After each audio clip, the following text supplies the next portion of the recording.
Galera, é o seguinte, eu tenho um novo vício.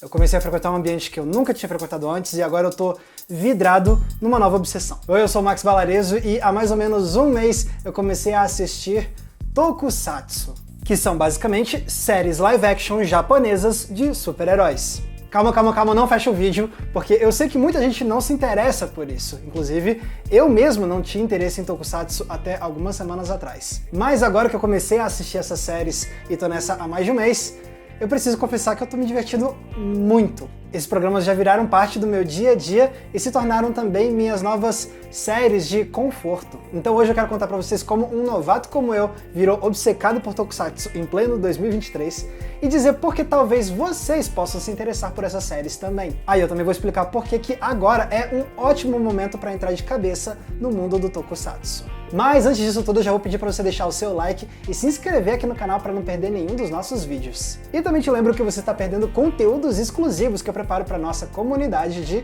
apoiadores do Entreplanos. Tem recomendação de filme e série diretamente no inbox do e-mail toda semana, tem lives exclusivas e tem também o nosso Cineclube Entreplanos para a gente debater um filme por mês juntos. Então se você também quer ter acesso a esses conteúdos e fazer parte da nossa comunidade de apoiadores, é só clicar no link que está aqui embaixo na descrição do vídeo. Então agora que o recado tá dado, deixa eu contar pra vocês como eu virei um viciado em Tokusatsu em 2023 e bem na hora certa.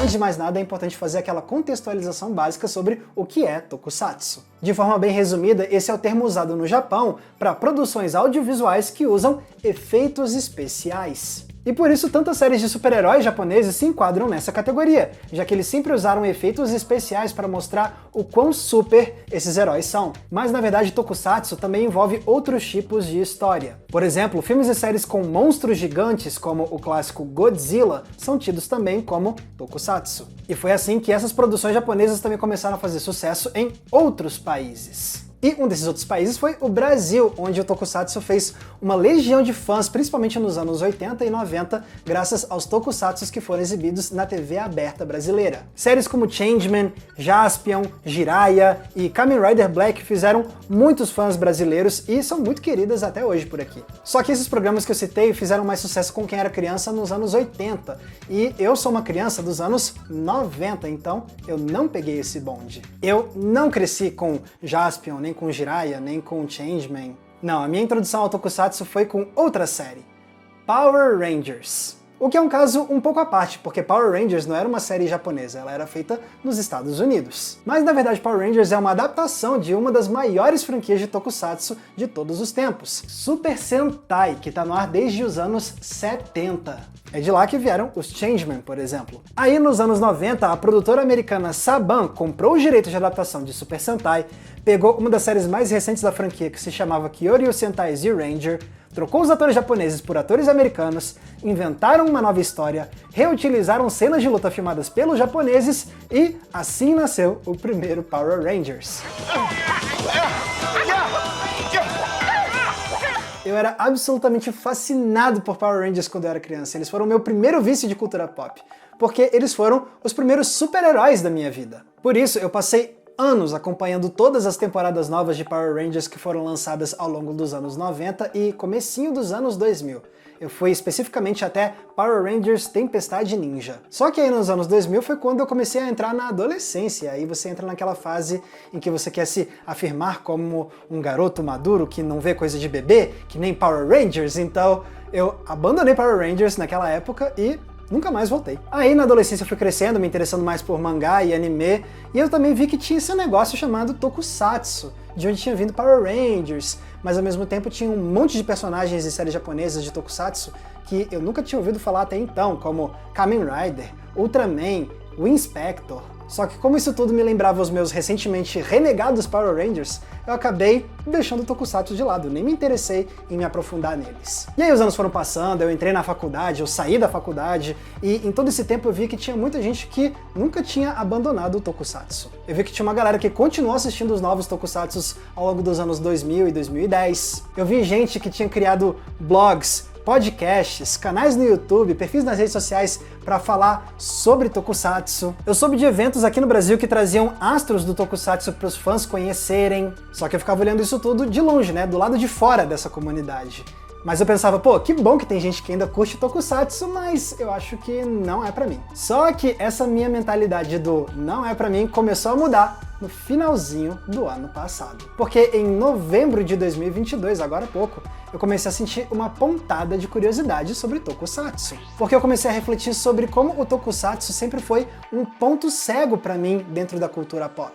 Eu comecei a pensar, pô, Max, você é fã de cultura pop japonesa desde criança, graças aos animes, aos mangás, à música, então por que não dar também uma chance pro Tokusatsu, finalmente? Foi assim que eu comecei a colocar um pezinho nesse mundo, né? Eu fui no Google e no YouTube, procurei por onde começar a ver Tokusatsu, eu li artigos em blogs, eu vi vídeos no YouTube, eu vi podcasts, e assim eu fui me aproximando pouco a pouco desse universo. Aí corta pra fevereiro desse ano. Como vocês devem lembrar, a essa altura eu estava fazendo a minha maratona do Oscar para ver todos os filmes indicados em todas as categorias, e era um ritmo de praticamente um filme por dia. E nesse ritmo tão intenso, as coisas ficam muito cansativas muito rápido. Então eu sentia que eu precisava de algo para contrapor os filmes do Oscar. Eu precisava de algo um pouco mais leve e despretensioso para sentir como se eu estivesse dando um respiro em meio à maratona. E aí eu pensei, peraí, e aquele meu projeto de começar a ver Tokusatsu? Porque essas séries pareciam ser exatamente o que eu precisava. Então eu decidi, tinha chegado a hora de começar a ver Tokusatsu. E em vez de começar aos poucos, me focando somente em uma franquia, eu quis começar logo com as 3 maiores franquias de Tokusatsu ao mesmo tempo: Ultraman, Kamen Rider e Super Sentai. Mas como decidir qual série dessas franquias assistir? Porque eles lançaram dezenas delas ao longo dos últimos anos. Bom, um dos conselhos que eu mais tinha visto na internet era começar com séries mais recentes, feitas dos anos 2010 pra cá. Porque teoricamente ir para aquelas séries mais antigas poderia causar um estranhamento por elas parecerem datadas. Isso podia afastar uma galera. Então é melhor ir para algo mais contemporâneo mesmo. Mas eu olhei para esse conselho aí e pensei, dane-se. Porque vocês que acompanham esse canal há tanto tempo sabem que eu não tenho problema nenhum com velharia. Eu tô há anos aqui no YouTube falando de filmes de todas as épocas. Eu já fiz vídeos super apaixonados sobre clássicos em preto e branco, sobre filmes mudos, sobre um monte de coisa que muitos classificariam como datados, entre aspas. Então, como eu tenho um apreço genuíno por essas produções mais clássicas, eu decidi começar logo com os tokusatsus mais antigos. Eu escolhi começar tanto a franquia Ultraman quanto a franquia Kamen Rider com as primeiras séries desses heróis, lançadas respectivamente em 1966 e 1971. E com a franquia Super Sentai eu quis ir um pouco mais pra frente, começando com Zyuranger, de 1992. Afinal, essa foi a série que virou o Power Rangers que eu amava na infância, então eu quis começar por eles, mais por razões sentimentais e nostálgicas mesmo. E agora, depois de mais de um mês assistindo pelo menos uma dessas 3 séries todos os dias, eu posso afirmar que eu tô adorando a experiência. Zyuranger tem um lado nostálgico por causa dos trajes que eu já conheço, mas ao mesmo tempo ela é muito diferente dos Power Rangers que eu vi na infância, com uma história muito mais voltada para fantasia, trazendo conceitos e cenários que me impressionam de verdade. Já Ultraman conquista o Max, que é fã de ficção científica.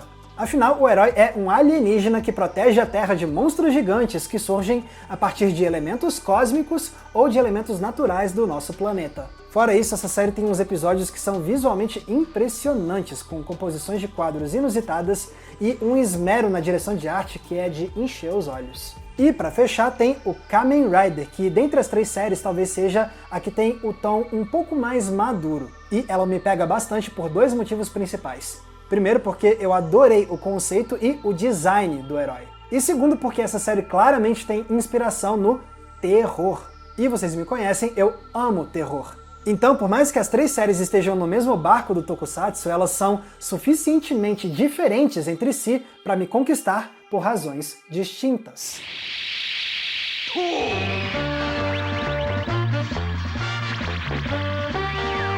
Mas Max, você não estranha os visuais meio antigos e os efeitos especiais datados? Sinceramente, não. Pelo contrário, isso tem sido uma das melhores partes da experiência. É essencial entender que os programas tinham orçamentos baixos, uma rotina de produção acelerada e que a tecnologia da época tinha as suas limitações. Então você não vai ver essas séries antigas procurando realismo e algo super convincente. Não, você precisa ir com outra mentalidade e abraçar a tosqueira.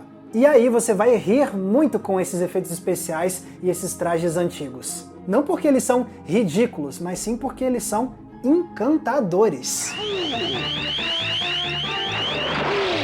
Mas, acima disso tudo, esses programas me conquistaram porque eles se provaram como excelentes séries de conforto. Afinal, a maior parte do meu trabalho aqui com Entreplanos envolve analisar obras densas, complexas, impactantes. E aí quando chega a hora de eu descansar do trabalho com o canal, eu não quero continuar assistindo coisas que sigam necessariamente essa linha. Por isso, muitas vezes nessas horas eu prefiro ver algo que seja mais leve. E os tokusatsu são ótimos nesse sentido. Em primeiro lugar, porque o tom dessas séries realmente é um de leveza. Sim, alguns episódios abordam temas e dramas um pouco mais sérios. Mas no geral, isso aqui é uma narrativa heróica bem tradicional, voltada para o público infanto-juvenil. Então tudo é permeado por um senso de otimismo que vem da justiça do bem prevalecendo sobre o mal. E é isso, de vez em quando você só quer ver algo que traga esse sentimento de que tudo vai ficar bem.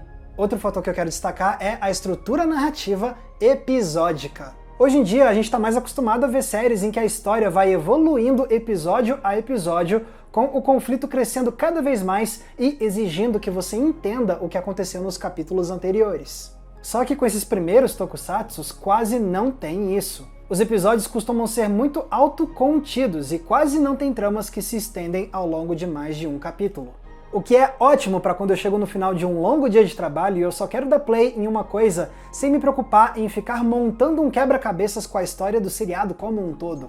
E isso nos leva a um terceiro fator muito importante, que é a simplicidade das tramas. Porque essas séries nos dizem quem são os heróis, quem são os vilões e pronto! Agora é ver como cada episódio apresenta um monstro diferente e como os heróis vão derrotá-lo. Sim, é uma estrutura formulaica, e eu confesso que isso me deixava meio apreensivo antes de eu começar a ver os tokusatsus. Eu ficava pensando se eu não ia enjoar rápido demais, mas a verdade é que uma série ser formulaica não é inerentemente algo negativo. Em primeiro lugar, porque quando você quer uma série de conforto, você não está procurando necessariamente ser super desafiado a cada episódio. Nesse sentido, o formulaico vira algo atraente por criar padrões confiáveis. E o que é o conforto senão o prazer que sentimos com algo previsível e conhecido, não é? E, em segundo lugar, tudo depende de como a fórmula é executada. No caso desses tokusatsus, por mais que os roteiros sejam meio previsíveis, você ainda tem um senso de novidade com o avançar da série. Porque os heróis vão ganhando novas armas, ou aprendem novas habilidades,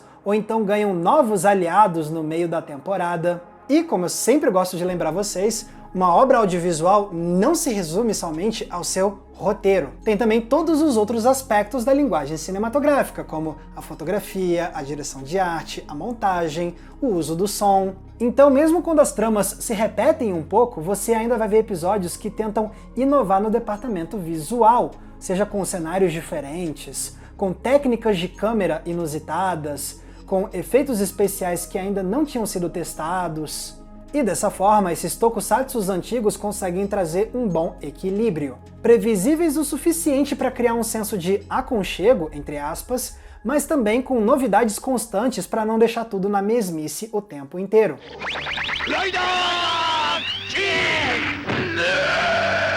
E sabe qual é a melhor parte? É que eu cheguei à conclusão de que agora é um excelente momento para virar fã de tokusatsu. E eu digo isso por vários motivos. Em primeiro lugar, por conta da fadiga causada pelos filmes hollywoodianos de super-heróis. Eu sempre fui fã de super-heróis da Marvel e da DC, e tem vários filmes desse subgênero cinematográfico que eu gosto muito. Mas já faz muito tempo que Hollywood tem saturado o mercado com essas produções. E os lançamentos parecem estar cada vez menos admiráveis. Por isso, já tem um tempo que eu sinto que Hollywood tem conseguido matar, pouco a pouco, o meu entusiasmo com as histórias de super-heróis. Mas aí vieram os tokusatsus, que me lembraram que histórias de super-heróis não se resumem somente às dos Estados Unidos. O Japão também estava aí o tempo todo, com dezenas de personagens que eu nunca tinha conhecido, com um estilo narrativo próprio e diferente do de Hollywood, com uma visão muito única do que os super-heróis podem ser. Então, aquele meu interesse por super-heróis que vinha morrendo por causa dos filmes da Marvel e da DC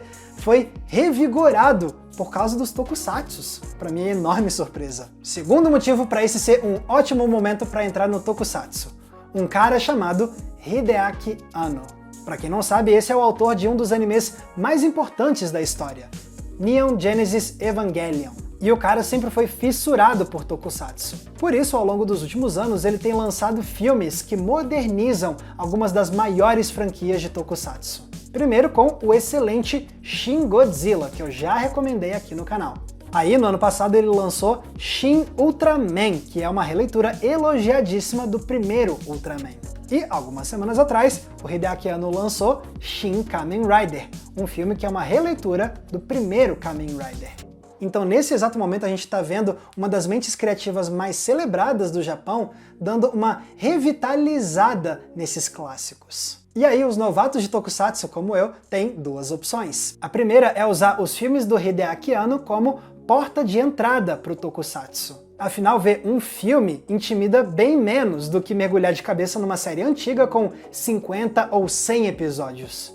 E se você gostar do que o Anno fez, quem sabe assim você não anima de ir atrás dos seriados clássicos. Ou você pode seguir para a segunda opção, que é usar os filmes do Hideaki Anno como motivadores para você ver primeiro as séries clássicas e depois partir para os filmes dele, com mais familiaridade e com mais contexto sobre os personagens. Particularmente, esse é o caminho que eu escolhi. Parte da minha motivação para assistir as primeiras séries de Ultraman e de Kamen Rider é a minha curiosidade para depois ver como o Hideaki Anno modernizou esses clássicos com o estilo tão particular e brilhante que só ele tem. E o terceiro motivo para esse ser um ótimo momento para ir para o tokusatsu é o retorno dos Power Rangers clássicos.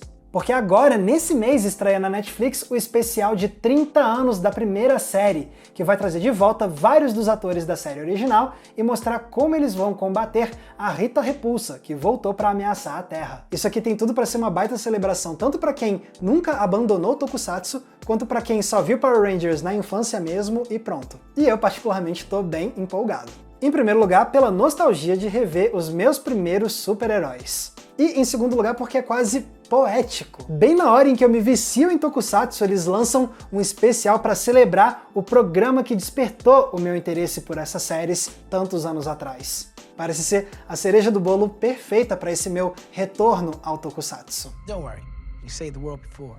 Legal, Max, você conseguiu me animar para ver tokusatsu? Me diz como eu consigo ver eles na internet. A resposta para essa pergunta é longuíssima, então eu vou direcionar vocês para dois conteúdos que vão te ajudar nessa hora. Um deles é o vídeo que o Danilo, do canal Tokudok, lançou no ano passado com um guia de como ver tokusatsu de forma oficial no Brasil. É um vídeo que já tem mais de um ano de lançamento, mas pelo que eu vi, a maior parte do que o Danilo fala nesse vídeo ainda tá valendo para agora, o primeiro semestre de 2023. E o outro conteúdo que eu vou indicar é um fio no Twitter feito pelo pessoal do Toku Club, com um guia para ver tokusatsu de forma oficial e gratuita aqui no Brasil.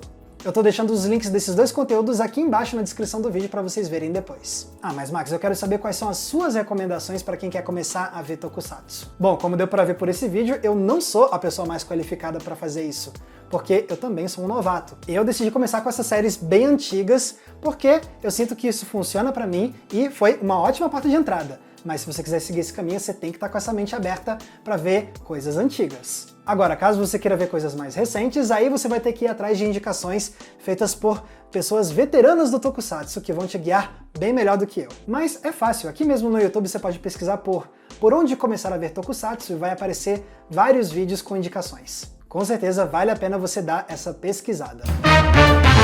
Só sei então que eu tô muito satisfeito de finalmente estar me aprofundando nesse mundo do tokusatsu. Com essas séries eu descobri uma nova fonte de diversão para fazer os meus dias ficarem um pouco mais leves. E eu sinto também que eu tô ganhando um repertório muito valioso, não só como fã de cultura pop japonesa, mas também como crítico de filmes e de séries. E a melhor parte é que eu tenho muito material para continuar alimentando esse meu novo vício. À minha frente se estende um mar de filmes e séries para assistir, de histórias de bastidores para descobrir, de curiosidades para aprender e de análises críticas para acompanhar. E enquanto esse meu novo interesse por Tokusatsu continuar forte e vivo, eu vou continuar desbravando esses mares. E agora eu quero saber de vocês. Vocês teriam interesse em ver mais vídeos aqui no Entre Planos sobre Tokusatsu? Caso sim, eu posso ir produzindo conteúdo sobre as séries que eu for explorando nessa nova jornada. Com certeza tem muito pano pra manga. E enquanto isso, vocês podem ajudar a manter o Entre Planos no ar, entrando na nossa comunidade de apoiadores que eu já comentei. Até porque, como eu já comentei, vocês vão ganhar acesso a conteúdos exclusivos muito bons que eu preparo para os apoiadores. Mas caso não possam se tornar apoiadores e ajudar mensalmente, vocês podem usar outro recurso, que é o botão de Valeu Demais, que está aqui embaixo, porque ele é tipo uma gorjeta que você deixa pra gente nesse vídeo aqui. E se vocês quiserem me acompanhar também nas redes sociais, é muito fácil, basta me procurar usando os nomes que estão aparecendo aqui embaixo de mim. Mais uma vez, muito obrigado pela audiência, um abraço e até a próxima sessão.